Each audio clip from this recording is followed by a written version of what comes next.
Stop drinking plain, ice-cold water the moment you wake up after 60. I know that sounds insane. You've been told your whole life that water is water, hydration is hydration, just get it in you. But what nobody explained to you is that the temperature of the water you drink and when you drink it changes what your blood vessels do in the next 15 minutes. And after 60, that difference is the gap between feeling like your circulation is working against you and feeling like your hands and feet are finally warm again. I'm a vascular physician.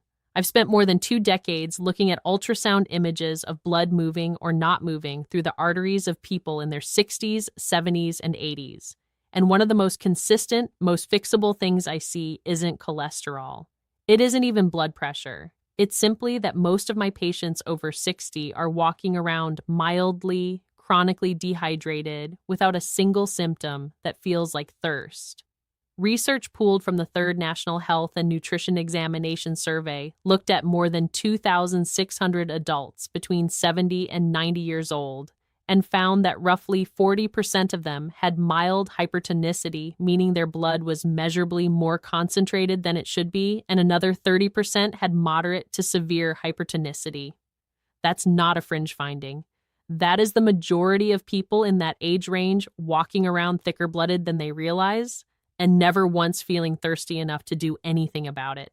Here's why that happens, and it's not a willpower problem, so please don't blame yourself if this is you. Starting somewhere in your 60s, the part of your brain that registers thirst, it's a cluster of cells that monitor the concentration of your blood, starts requiring a bigger trigger before it fires. Researchers comparing healthy elderly men to healthy young men found that after 24 hours without water, the older group had significantly higher blood sodium and concentration levels, yet reported feeling less thirsty and drank less than the younger group, even though their bodies needed the fluid just as badly. Your dashboard light is broken. The tank is empty, but the light isn't coming on. Now, before we go further, I want to know who's actually watching this because I read every single comment on this channel, everyone. So tell me 2 things down below. How old are you right now? And does your circulation actually feel different than it did 10 years ago? Cold hands, cold feet, that heavy, sluggish feeling in your legs by afternoon? I want to know because it changes how I explain the rest of this. And I'm going to tell you right now because I don't like channels that make you wait 20 minutes for the one thing you came for the trick. At position 1 on this list isn't a supplement, it isn't expensive, and it has nothing to do with how much water you drink. It's about the temperature of that water, and there is real vascular research behind exactly why it works on an aging circulatory system in a way it simply doesn't on a younger one. Stick with me through the countdown, because every item before it sets up why that final trick hits so hard. We're going 5 to 1, least powerful to most powerful, so let's start. Number 5, stop drinking your water completely plain with 0 minerals in it. And start adding a pinch, and I mean a genuine pinch, not a spoonful of a mineral salt, to at least 1 glass a day. Here's the dramatic part first. I once had a patient, Harold, 74, out of Tulsa, who came to me convinced he was developing early dementia because he kept getting dizzy standing up from his recliner. His blood pressure was fine sitting down. It was fine lying down. Standing up, it dropped. His story is more common than you'd think, and a huge piece of it traced back to sodium. As we age, a hormone system called the renin-angiotensin-aldosterone system, think of it as your kidney's internal thermostat for how much sodium and water to hang on to, becomes less responsive.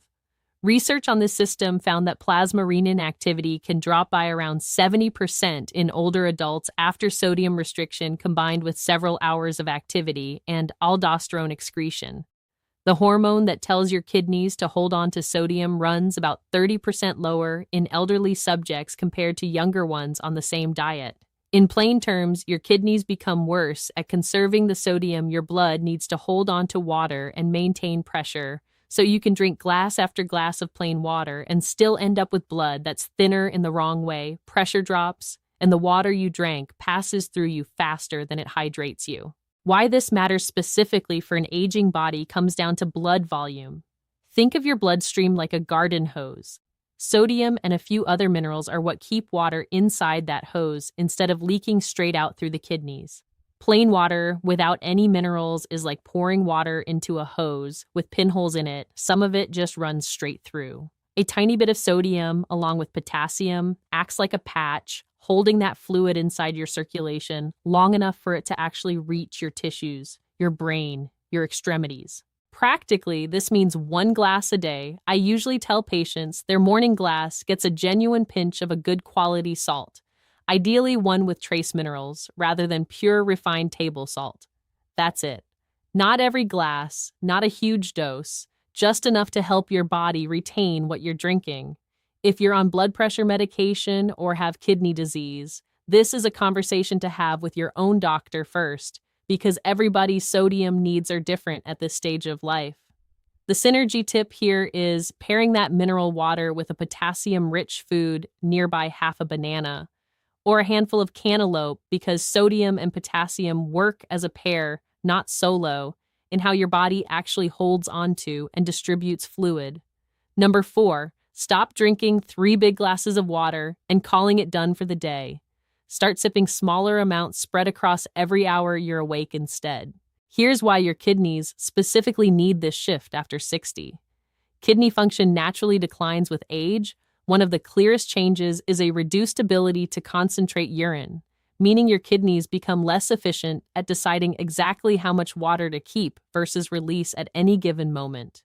When you dump a large volume of water into your system all at once, an aging kidney can't modulate that surge as precisely as a younger one can, so a good chunk of it gets flushed straight through rather than distributed to where your body actually needs it, your muscles, your brain, your joints. Think of your kidneys at this stage like an air traffic controller who used to handle 50 planes an hour without blinking and now handles the same 50 planes just fine, but gets overwhelmed if 20 of them land in the same 60 seconds. Spread those landings out and the system runs beautifully.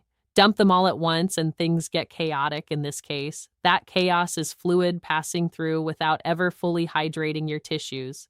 I had a patient, Marilyn, 68, from a small town outside Sacramento, who used to drink almost nothing all morning and then guzzle 2 full glasses at lunch because she'd remembered. She had headaches nearly every afternoon. We didn't change how much water she drank in a day. We changed the pattern to small amounts every hour, and within about 10 days, her headaches had mostly disappeared. Practically, this looks like 4 to 6 ounces every hour you're awake rather than large volumes twice a day. Keep a glass or a small bottle within arm's reach on the kitchen counter, by your recliner, next to your bed, because the habit only sticks if the water is visible and close. The synergy tip. Pair this hourly sipping with a phone alarm or a simple mark on your water bottle, because relying on memory alone is exactly the problem we already told you your thirst signal can't solve for you anymore. Now, before we get to the top 3, and trust me, this is where things get genuinely interesting for your circulation. Specifically, if this is helping you understand your own body a little better, hit subscribe and tap that like button, because it tells me you want more of these deep dives into aging and circulation rather than generic health tips. It genuinely helps this channel keep making detailed content like this instead of watered-down summaries. Okay, back to the countdown. Number 3, stop treating water as separate from food and start recognizing that a huge portion of your daily hydration should be coming from what's on your plate, not just what's in your glass. We already talked about that thirst sensor being unreliable. Well, here's the flip side of that same NANES data. When researchers looked at nearly 2,700 adults between 70 and 90, most of the ones showing signs of concentrated blood weren't people who refused to drink water on purpose. They simply weren't getting enough total fluid volume across the day from any source because the urge to drink a full glass of water just wasn't showing up reliably. This is where food becomes your backup system. Cucumber is around 96% water. Watermelon and strawberries sit in a similar range. Soups, broths, yogurt, even oatmeal made with milk, all of these deliver meaningful fluid volume without requiring you to feel thirsty first, because you're eating them for taste and habit, not waiting for a thirst cue that may never come strongly enough. Why this matters for an aging body specifically ties back to inflammation. Mild chronic dehydration has been linked to elevated blood viscosity, literally thicker blood, which makes your heart work harder to push it through smaller and smaller vessels, particularly out to your fingers, toes, and brain. Over months and years, that added strain contributes to the low-grade vascular inflammation that shows up in blood work as elevated markers, and clinically as that foggy, sluggish feeling so many patients describe to me around their 70s. I think of Rosa, 79, from a suburb outside Phoenix, who told me she just wasn't a big water drinker and never had been her whole life. Instead of fighting that lifelong habit, we built her hydration around foods, cucumber and tomato salads at lunch, a bowl of broth-based soup most evenings, watermelon as her regular snack. Her energy in the late afternoon, which used to crash hard, evened out within about 3 weeks. Practically, aim to include at least 2 high-water content foods at every meal and treat soup or broth as a legitimate hydration source rather than just food. The synergy tip: pair water-rich fruit with a small amount of healthy fat, like a few almonds alongside your watermelon, because fat slightly slows gastric emptying, which helps your body absorb that fluid more gradually, instead of rushing it through the same principle as our pacing tip, just applied through food instead of a glass. Number 2, stop hydrating only during the day and start paying specific attention to the glass of water you drink within the first 10 minutes of waking up, because overnight, while you sleep, your blood becomes measurably more concentrated, and most people over 60 leave that unaddressed for hours. While you're asleep for 7 or 8 hours, you're not drinking anything, but you are still losing fluid through breathing, through skin, sometimes through sweating if your bedroom runs warm. For a body with an already blunted thirst signal, that means you can wake up with blood that is significantly more concentrated than it was the night before. And because you still don't feel thirsty, that concentrated state can persist for hours into your morning, right through the time when your blood pressure naturally rises and your cardiovascular system is under its highest daily demand as you get up and start moving. Think of it like maple syrup left uncovered on the counter overnight versus fresh syrup straight from the fridge. It doesn't take much evaporation before it noticeably thickens and moves slower. Your blood does something similar, just far more subtly, overnight. This is why the single glass of water you drink in roughly the first 10 minutes after waking matters so disproportionately. It's addressing the single most concentrated moment your blood will be in during the entire 24-hour cycle, right before your heart has to work hardest to get your circulation moving for the day. I think of Walter, 71, out of a small town in Ohio, who used to get his coffee brewing first thing and wouldn't touch water until nearly 10 in the morning. He'd been dealing with what he called morning stiffness in his hands that would ease up by midday. We simply moved 1 full glass of water to before his coffee, first thing, feet still on the floor. Within 2 weeks, he told me the morning stiffness in his hands had noticeably eased. Practically, keep a glass of water on your nightstand or make it the very first thing you do in the bathroom before anything else, before checking your phone, before starting coffee. The synergy tip. This is exactly the glass where our earlier pinch of mineral trick from position 5 does the most work, because that's the moment your body most needs to hold on to what you're drinking rather than losing it right back out. And that brings us to number 1, the single most powerful shift on this entire list, the one I promised you at the very beginning, and the reason I told you to stop drinking plain water and reconsider everything about how you hydrate after 60. Stop drinking that morning glass of water ice cold or straight from the tap at room temperature, and start drinking it warm, genuinely warm, comfortably hot to sip, somewhere in the range your body reads as heat rather than neutral. Here's why this sits at number 1, and it's backed by real vascular research, not folk wisdom. Warm water acts as a direct vasodilator, meaning it physically signals your blood vessels to widen. Studies on warm water immersion found that thermal stimulation triggers the release of nitric oxide, a molecule your blood vessels use to relax and widen, allowing more blood to flow through with less resistance. One study using warm water immersion at temperatures around 104 degrees Fahrenheit, done for 30 minutes, 3 times a week over 8 weeks, found measurable reductions in blood pressure and improvements in flow-mediated dilation, a marker of how well your blood vessels expand on demand compared to a control group using water at neutral temperature. Another study on repetitive warm water exposure at the level of the heart, done 4 to 5 times weekly over 8 weeks, found genuine improvements in arterial stiffness and how well the lining of the blood vessels dilated. Now, that research was done on immersion, but the underlying mechanism, heat triggering nitric oxide release and vessel widening, applies to warm fluid moving through your internal blood vessels as well, which is why drinking warm water specifically rather than cold has such an outsized effect on circulation compared to temperature-neutral water. Cold water, by contrast, tends to trigger a mild constriction response in your vessels initially as your body works to preserve core temperature, the opposite of what you want first thing in the morning when circulation is already at its most sluggish point of the day. Why this matters specifically for an aging circulatory system comes down to something called endothelial function. The endothelium is simply the thin inner lining of every one of your blood vessels, and it's the tissue responsible for releasing that nitric oxide that tells vessels to relax and widen. As we age, that lining becomes less responsive, partly due to accumulated inflammation and partly due to normal cellular aging. Some research estimates that by our 70s, the vessel's capacity to dilate on demand can be reduced by a significant margin compared to our 30s and 40s. Warm water gives that aging endothelial lining a direct, gentle nudge to do the one thing it's become sluggish at doing on its own release, nitric oxide, and widen those vessels, which is exactly why patients describe warmth spreading to their hands and feet within minutes of a warm glass, when a cold glass produces no such sensation at all.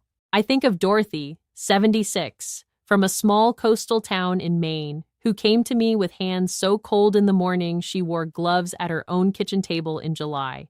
Her circulation workup came back largely unremarkable, no blockage, nothing acute. We simply swapped her morning ice water for a warm glass, sipped slowly over 10 minutes before anything else. She told me within the first week her hands felt warm at breakfast for the first time in years. That is the power of this single shift, and it costs you nothing. Practically, aim for water that's genuinely warm to sip comfortably hot, similar to a cup of tea you drink right away, rather than let cool and drink it slowly over 8 to 10 minutes, rather than gulping it first thing in the morning, before coffee, before anything acidic. If you want a second dose, early evening works well too, particularly if your hands or feet tend to run cold at night. The synergy tip, and this ties every single item on this list together. Add that same pinch of mineral salt from position 5 into this warm glass specifically. The warmth widens the vessels, and the minerals make sure the fluid you're drinking actually stays in your bloodstream long enough to reach every place that widening just opened up. Warmth opens the door. Minerals make sure the fluid walks through it.